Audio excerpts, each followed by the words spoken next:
Welcome to the Success with Soul podcast, Kelli. I am thrilled to have you on here. Please let our audience know who you are, a little bit about your entrepreneurial journey.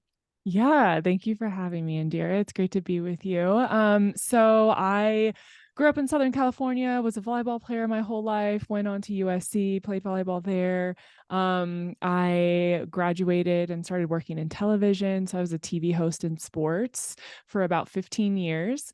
And at the same time, also had chronic illness. So I was dealing with that as well.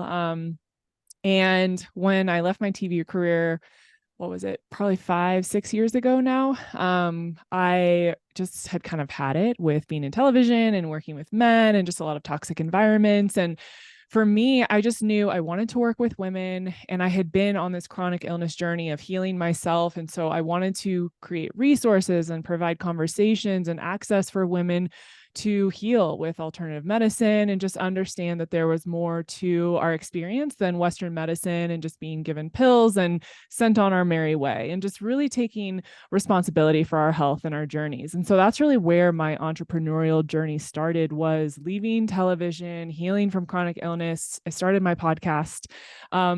And just started having these conversations with women and sharing what I was doing. And a couple years after starting the podcast, we started Soulfire Productions, which is our media company. So we produce about 30 podcasts and do a lot of strategy for podcasters, just to understand how to run your show at an optimal level, how to be a better interviewer, how to monetize, and just to understand the back end of podcasting.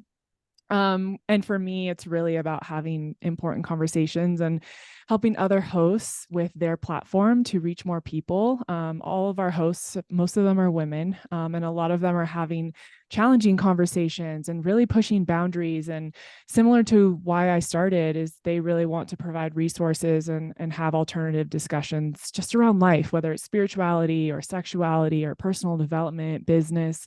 So many trailblazers that we support, which is really exciting. So that's kind of how I've gotten to where I am.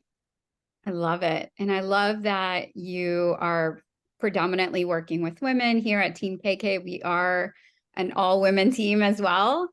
So I can totally relate to that. So you've kind of had to reinvent yourself in some ways, right? Going from an athlete to this podcaster to now having your own production company. So how would you redefine reinventing oneself, and why do you think it's important for women to go through this process? Yeah, for me, as well as a lot of the women in my community, we tend to be people pleasers, and we have done such a good job of fitting into the mold and fitting in and doing what we're told and being the good girls. And so much of our lives is spent checking off boxes. Okay, did I make my dad proud? Did I make my mom proud? Did I get the pat on the back from my coach? Did I get the straight A, the gold star? And never during that time are we asking ourselves questions around, well, what do I want? And what makes me feel good? And so I remember the moment I realized my whole life was a sham, to be honest. I looked at myself in the mirror one day before I was going to Dodger Stadium to go to work, and I didn't recognize myself. And I was like, how did I get here? I don't even know who I am. And so much of that had just been living for other people based on their expectations and their standards. And that's when I really started my reinvention process and my questioning of, who am I? Like, who am I? Not who am I being for other people or to please other people or to get external validation and attention. Who am I? What do I really care about? What brings me joy? What is my definition of success? And I think for me, the most important part of redefining who you are or reinventing yourself or your life or your career, or your relationships, is asking ourselves better questions and being radically honest. I think we're really good at lying to ourselves because we've been taught to just do what other people tell us to do. And so there's very rarely an honest conversation that happens. So if we can take a step back and say, what makes me happy? And how can I discern between other people's expectations of me? We hear the voice of our parents always in our head, or our grandmother, whoever was that influence in our lives. And that's how we make decisions. And so if we can discern between, is it them and what they want and what has been bestowed upon me in my life? Or is it something that I actually want? And how do I hear my own voice and listen to my own intuition and get clear on my desires and my goals and be okay with quote unquote disappointing people or not living up to what they want and really staying in my lane and doing what makes me feel good within my life? I love that. You bring a topic about people pleasing, and I feel like a lot of our listeners can relate to that. I think women in general, that's just something that I don't know if society has conditioned us to want to be people pleasers, but it's definitely an epidemic among women, it feels. Yeah, I mean, I see it all the time. And I definitely like revert back to that pattern sometimes, especially I have a 5-month-old daughter now. And so I'm in mommy mode, and it's really easy to become a people pleaser and a martyr and put everyone before us and not take care of ourselves. But something that I talk about a lot, and this really helped me shift my perspective around people pleasing. When I started to understand how manipulative it is to be a people pleaser, it changed everything for me. And when I say manipulative, what I mean is when I people please, so if I'm doing something for you or I'm going out of my way or I'm trying to live up to your expectation, I want something specific in return from you. I want you to see me a certain way, or I want you to show up for me in a certain way. I want you to act the way I want you to act. And that's really manipulative. That's like making people be how you want them to be by doing something for them or to them or with them. And when I noticed that, I was like, oh, well, I don't want to be manipulative. I'm not consciously doing that. I don't think most of us are consciously walking around being manipulative people pleasers. I think it's just part of the deal. And so I think when we have that frame of reference, we can take a step back and say, okay, but what is it that I actually need? Well, what I need is for people to take care of me, for people to love on me, for, people to give me words of affirmation or to give me a hug. Those are things that make me feel really good. So rather than me going out of my way in this roundabout way of trying to get what I need, why don't I just ask for what I need? What a concept. And so I started to learn how to ask for what I need. And my need to people please actually started to fade because I was getting my cup full. My friends were showing up for me in a way that felt really good for me. And then other people understood what I wanted and what I desired. We can't expect people to read our minds. Everyone has different needs. My husband and I have very different love languages. I am touch and words of affirmation, and he's quality time. And I am just like, I cannot with the quality time, bro. And he just doesn't want to give me a hug sometimes. And so we have just had to get really honest about, okay, I need a hug right now. And he really wants to go do this fun thing together outside. So we show up for each other in the way we need. And then neither of us feel this need to people please because we're both getting our needs met. And then we can just show up in ways that feel really good and with unconditional love without all these expectations behind every single thing we do. I love that. I love that you bring up the love languages. That's actually something in our team where we also, because it's important to know, right? Even even in a business environment, it's important to know what is the language that works well with someone versus with someone else. You mentioned that you are a new mom. Congratulations. That's a Thank you. whole new journey. So how do you balance as a mother, a wife, a CEO? Like, do you have any tips for women who are juggling multiple roles and responsibilities? Yeah, I actually like that you say juggle because I think it's more juggling than it is balancing. I don't know that balancing exists, right? um, I think that my priorities shifted a lot when I got pregnant. We had to go through IVF. So it was all hands on deck, full-time job, just trying to get pregnant. And luckily for us, we got pregnant on the first try. But it was all year of taking hormones and getting pregnant and then being pregnant and then having the baby. And we had a traumatic birth. So the recovery was pretty intense and just, it was all consuming. And I realized that I needed to slow down and I needed to take care of myself and I needed to not focus on this achievement pattern that I have. I've been highly successful in my life in many areas, and that's great. But when I constantly feel this need to climb the mountain and get the gold star and do the thing and have attention for that, it really takes away from every other area of my life. And so to me, I was like, well, one, how can I reprioritize things and what really matters? Being a mom is the most important thing to me in the world. Okay, so if I know that I really want to be a present mom, how do I now create the life around that? How do I make sure that I am present, that when I go to work and I'm working, I'm present there. And then when I'm with my daughter, I'm not carrying all that over and being stressed and anxious and worried that I'm not, I didn't get these 3 emails responded to or this podcast recorded. So I think reprioritizing in that way has been really important. And just being honest with myself about what matters. And yes, I want to achieve. I love that. I love doing big things and being the CEO of a company, and that's all amazing. But how can I do it based on my terms and redefining what success looks like? And so I have, rather than being in this constant state of go, go, go, and needing to do and being in motion, how can I learn how to receive more?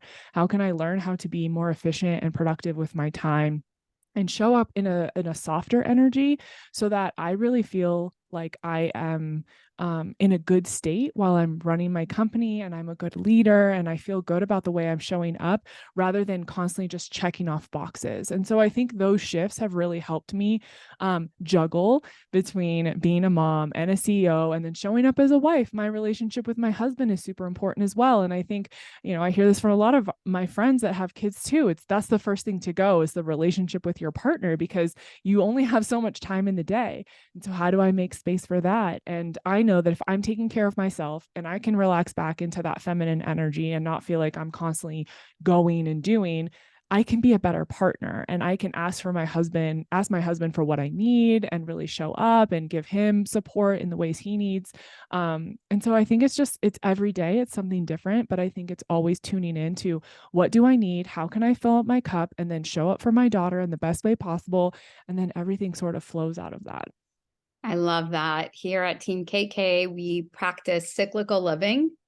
And so, yeah, it's, the idea that we as women are not linear, right? Like men are. And so, the moon definitely affects our energy levels and, where we are on our menstrual cycle with the moon. And maybe today is the day to do marketing and record all those podcasts, but, maybe a week from now, it's a more relaxed state. So I completely understand about, balancing that and just tapping into that feminine energy and listening to yourself. Yeah. Well, and I'm sure you understand this too. I think as women, we're not great at receiving, and we don't even know what that means. We're the caretakers, we're the givers, we're the doers for everyone else. We make the birthday parties happen, and the grocery shopping, and the house, and the work, and all the things, and make sure everyone's taken care of. And then we're over here depleted as hell. Like, can someone please bring me a coffee? And I think that's part of my motherhood journey too, is learning how to be better at receiving and really embracing that. I have gotten so good at asking for help, even when I don't really need it. Of course, I can do something for myself, but I look at my husband, I'm like, hey, can you please go get me a glass of ice water? I never would have done that before, but I'm tired. I'm up with our daughter all night long. I'm breastfeeding. My body is depleted. I'm still recovering 5.5 months in. Why is it so hard to ask someone to go get you a glass of water when it's very easy for them? And having support people around you and learning how to receive love and money and support and all of these things, I think can be such a big shift for us.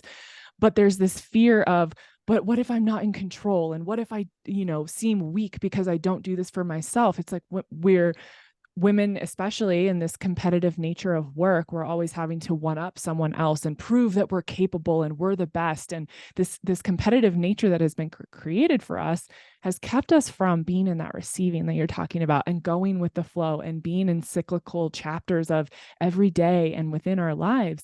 And I think the more we can tap into that, the more fruitful every area of our life will be, whether it's in our pleasure or just in relationship, or with our wealth and the way we receive money and how open we are energetically to all of this coming to us. I love that you mentioned that. I'm a huge fan of Lewis Hayes and law of attraction. And one of the things, everyone knows the law of attraction, but few people know the law of receiving. Yes. Which is equally as important, right? Because it's that flow. You have to allow the flow to happen. Yeah. Have you read Pocket Full of Money? I have not. Oh, girl, you will love it. So it's a book about money. One of my girlfriends, Allegra, she like works with women in wealth circles and teaches women about wealth. And this is her favorite book. So it's a book about money, but you wouldn't even know it till you get to like the last 3 pages of the book, because it's everything you're talking about. It's all about attraction, the energy that we are in, the way we are able to receive and show up in our lives every single day. I have recommended it to so many people. It's one of the best books I've ever read.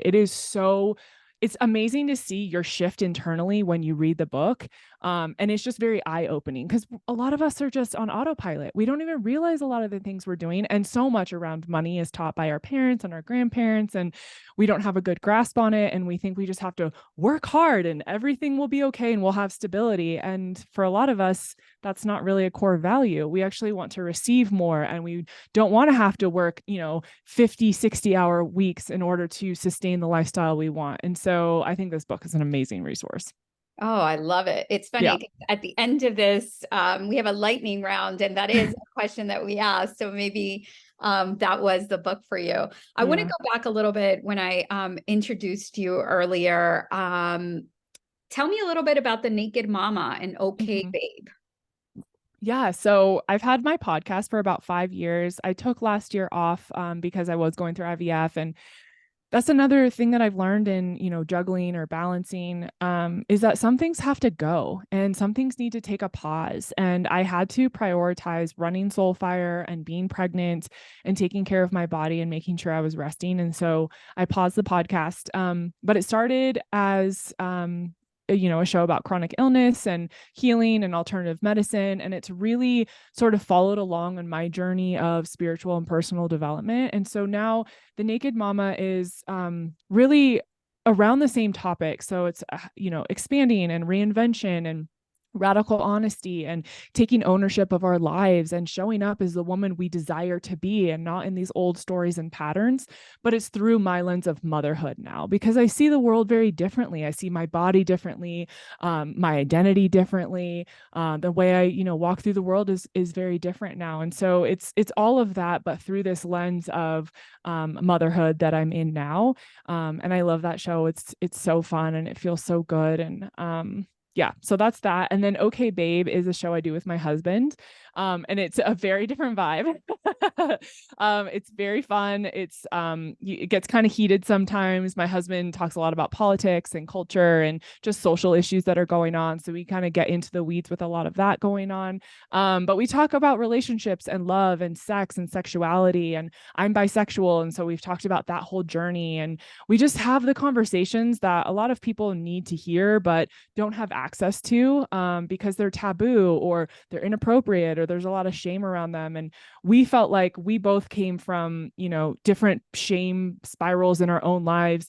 My husband says he was the fat kid and he felt really bad about his body. And he also was raised Christian and felt a lot of shame within the church. And I had my own shame around my sexuality and things like that. And so we talk a lot about that, because we feel like the more people are able to have access to those kinds of conversations, the less alone that we all feel. And we realize that we're not the only person having this struggle, that a lot of us have these struggles, and a lot of us need to hear these conversations so we know what's possible, and that there are alternative relationships, or there are different ways to communicate to get the most out of your relationship.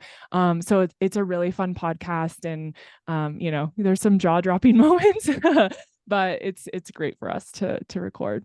I love it. I love Yeah. it. And thank you for sharing so openly. I also identified as bisexual when I was married to my ex-husband. I am Mm. now married to a woman and fully Amazing. identify as a lesbian. So I went all the way. Yep. I've had Um, those moments. I'm like, is this just on the path to going somewhere else? but yeah, it's definitely very interesting to navigate. I was actually having this conversation with my wife, how when um, you know, marriage became legal, I was married as to a man, right? But that day was still equally important to me, not because at that moment did I think one day this right afforded to me at this moment, right? But um it was just so interesting to see how things have shifted in terms of being in a heterosexual couple and the things that you can speak about versus being in, you know, a same-sex couple, where when we think about our bucket list and we write things like, for example, our bucket list, one of the things is we want to go to watch the Women's World Cup. And I put caveat, has to be in a country that's LGBTQ friendly and safe, right? That's something I never had to think about before. That was like, but now that's real. Like, I would want to travel to a country where my wife and I are going to be safe. So it's interesting that you bring that up. And I'm just wondering, like, what are some of the biggest challenges that you think women are facing today, particularly maybe in the as entrepreneurs? There's so many women now that are CEOs and entrepreneurs, which I love. What do you think some of those biggest challenges are for women? In terms of what? We could go a million ways, I guess. Yeah.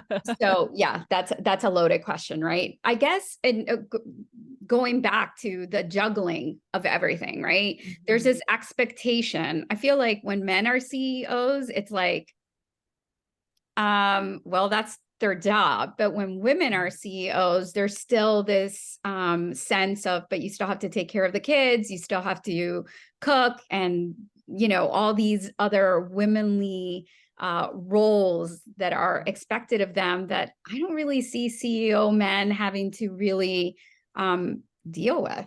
Yeah. No, it's so true. So my husband and I have an interesting dynamic. I'm the breadwinner. And so he does work and he supports with Soulfire. He has his own podcast and we do Okay Babe together, but he's very much supportive with taking care of our daughter. And we do have help. We have a nanny every day, so that's amazing. But he's very much hands-on, and we're so lucky we work from home and run our company from our home. So it makes it a lot easier. We're not going into an office, but so that's our dynamic. And so my husband cooks a lot and my husband cleans a lot, and he is up with our daughter at 5 a.m. almost every day so that I can sleep for a couple hours after being up with her at night. And so that dynamic is amazing for us because I do see how difficult it is for so many of my friends who don't have that support. They're trying to fill every traditional role of being a woman while also filling a very modern role of running a company and being breadwinners. And it's confusing and it's overwhelming and it's really hard because I don't think that this is why I don't like the word balance. I don't know that there is balance. I think that there are seasons, and I think that our priorities shift in every season. Right now, my priority is that I am present with our daughter. I'm up half the night breastfeeding her and taking care of her and making sure that I'm really present with her at such a young age. I know that that will shift as she gets older. She can spend more time with dad. She's not up all night. I can take care of myself. I can go on trips. I can focus more on the company.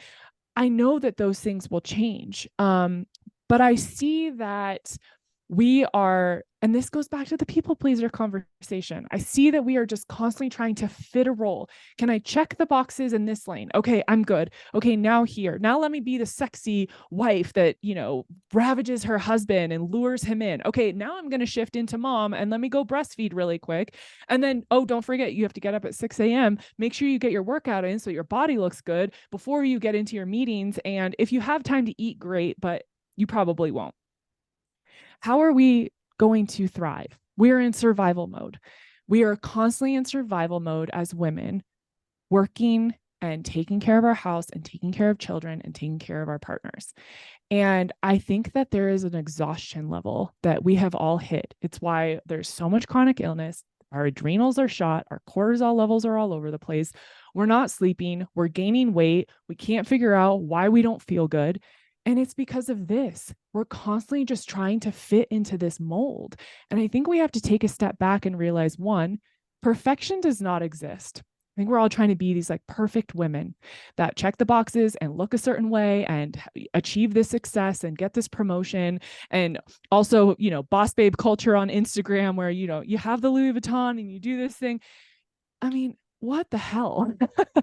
Can we take a step back and reprioritize what actually matters to us? Do we need to keep up with the Joneses? Do we need to have all these things and impress all these people and have the Instagram worthy photo? Or is our priority actually to be happy? And what does happiness mean to you? I think we're living by everyone else's definitions of happiness and success. And we're trying to fulfill those without actually asking ourselves, but what actually makes me happy? And what brings me success? Because success to me, when I worked in television, was yeah, I drove a Mercedes. I had a Louis Vuitton bag. I was doing sit down interviews with Magic Johnson. I thought I was hot shit. My version of success now looks way different. I live on a mountain. I have 2 dogs, a baby, a husband. We get to go and, trek around and have freedom and get to play. And I get to have fresh air and not be in the hustle and bustle of LA. That's success to me now. But I had to choose that, and I had to rewrite that script for myself. And I had to pull myself out of someone else's matrix and say, actually, that just doesn't work for me. And I want to define my life in this way because that feels really good. And maybe in 5 years, that looks so different. I don't know. But I think that we just have to be more honest about what we actually want and what matters to us so that we're not in this rat race that is causing us to be sick and exhausted as women and never feeling fulfilled ourselves. There was so much. I mean, I don't know. There's nothing to add, but yes, especially the matrix, right? I always tell people like, you need to get out of the matrix. And so here at Team KK, Kate actually successfully left social media. It's been over a year, and the business has grown exponentially since she left social media. But for us, that's part of the matrix too. So I find that interesting that you say that. As someone, Kate also, our CEO, she actually started a blog because of her chronic illness, kind of navigating and doing research and diving deep, and then started sharing that in a blog. And that's how that got started. So as someone who has battled chronic illness, how have you used your experience to help other women who are struggling with similar challenges? I guess through the podcast is. Yeah. So a lot of it has been through the podcast. I've done quite a bit of courses and group work. And for me, it's helping people understand what the root causes of chronic illness are, because what Western medicine has taught us is that there's just something wrong with you. So now take these pills and this is your life. And so they never get to the actual root cause. Western medicine doesn't know how to test properly. They don't know how to do stool tests or the proper blood tests to test your cortisol and adrenals. They don't ask about your environment, your lifestyle, the products that you're using on your body, how you're being treated at work, what your stress levels are, what kind of trauma you've experienced. Those are all really important markers to see where this is coming from. And when I started working with my functional medicine doctor, he sent me to a shaman. And I was like, this guy is a freaking nut. Like, there's something wrong with you. And he said to me, he said, I don't want you to take this the wrong way, but it's all in your head. And I was like, how dare you? Are you telling me I'm making this up? And he goes, no, you're not making anything up. But this is in your head. This is in your body. There is trauma that you've experienced, and the anxiety and the stress that is caused from this is causing your body to break down, to experience severe systemic inflammation. It's causing holes in your gut, leaky gut. It's causing you to not be able to process foods. You're not able to, there's this thing called methylation where you can't detox properly. So your liver and different organs aren't able to detox the way they're supposed to. So your body is just not processing properly. So everything is stuck. You have stuck energy. You've experienced sexual trauma. So that's in there as well. You're in a very high stress job and you're a people pleaser. Like, your body is trying to tell you that none of this is okay. And you just keep going through. You just make it happen, make it happen. He's like, you need to go and start working on yourself. You need to go work on this people pleaser and this anxiety and this, I need to be perfect. And you need to remove yourself from these toxic environments. And you also need to stop putting a bunch of products on your body that are full of hormone disruptors and toxins that are making you sick. So I just did a huge overhaul. I started working with these shamans. I went and did ayahuasca. I left my career. I got out of a lot of toxic relationships. I literally cleaned my entire house of all the toxic products and started using non-toxic. And within a year and a half, I was healed. And every conversation that I've had on the podcast, in my group programs, one-on-one, is teaching women about this, because we don't understand that so much comes from traumatic experiences, as well as our environment. And we have to get really honest about what we are tolerating in our lives, how we're allowing people to treat us, and the way we are not taking responsibility for our lives and our choices and our experiences. So often I see that we are making choices based on, like we said, other people's expectations or what they need. We're not taking responsibility and saying, I'm not okay with this. I'm going to make a new choice and I'm going to pivot, whether that means ending a relationship or leaving a career. We don't do that. And we have to do that. If we don't advocate for ourselves, we are going to stay sick. And a lot of women who are dealing with chronic illness, even things like breast cancer and a lot of issues in that way, they're the people pleasers. They're the one taking care of everyone. And your body gets sick because it's trying to tell you, hey, you can't do this anymore. You have to pay attention to me. I'm falling apart.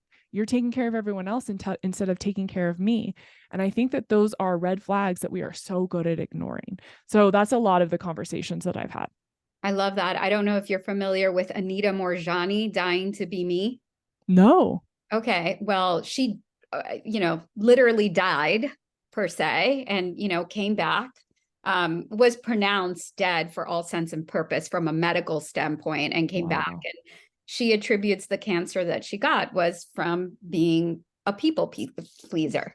Mm-hmm. And what she learned from all that. But that immediately came up when you said that. Kelli, it's been amazing having this conversation with you. Is there something that you wish I asked that I didn't? Oh, wow. No, I feel like you asked so many amazing questions. I feel like we covered a lot of topics. Awesome. So we are coming to the lightning round here at Success with Soul. This is my favorite part, and it's just 5 quick questions. The first one is, what's your favorite way to make time for self-care while running your own business? I love taking baths. It's my favorite thing. I get in the bath, whether it's me on my own or with my daughter, and I just love being in the water and listening to music, and it's just my happy place. Oh, I love that. I had a home birth, a water home Oh, birth, and that's exact. I'm with you there. So like I knew it had to be in the water. But I love that. What is one that's so good. tool or strategy that you use to help with time management? Oh, so I am very diligent with my calendar, and I schedule everything out, including when I'm working out, when I'm with my daughter, when I'm working, when I need my husband to help with my daughter, when we have the nanny. I do everything because it makes it a lot easier for me. I know exactly when things are happening. And then if something needs to shift, I'm able to respond in a way that feels really good for me. And it helps me have boundaries. So if my calendar is full and someone's like, hey, can I just hop in your calendar for 15 minutes? I'm like, sorry, my day is full. This is when my next availability is. If I don't have things scheduled, I tend to bend for a lot of people and what they need. And so it really holds me accountable to myself and what is best for me. And then it also allows me to bend for me when I need to. I love that. Here at Team KK, we do a planning power hour, which is exactly that. There is literally everything goes in the calendar. And we kind of we dedicate one day a week, and we build out the calendar out, kind of start with a brain dump, everything that needs to be done, and just start scheduling it in. So Yep. it sounds very similar what we're doing. Yeah, it's brilliant. So you mentioned earlier, which I wrote down, pocket full of money, but is there another powerful business mindset entrepreneurial book that you read that you reference again and again? Um, I wouldn't consider this a business book. This is a life book that I feel like impacts your business. Okay. This is my Bible, I tell everyone. It's called Journey of Souls. Um, Journey of Souls is a book. How do I put this in a nutshell? Basically, it explains that there's more than this 3D experience and that we really choose what our life is going to look like before we come here.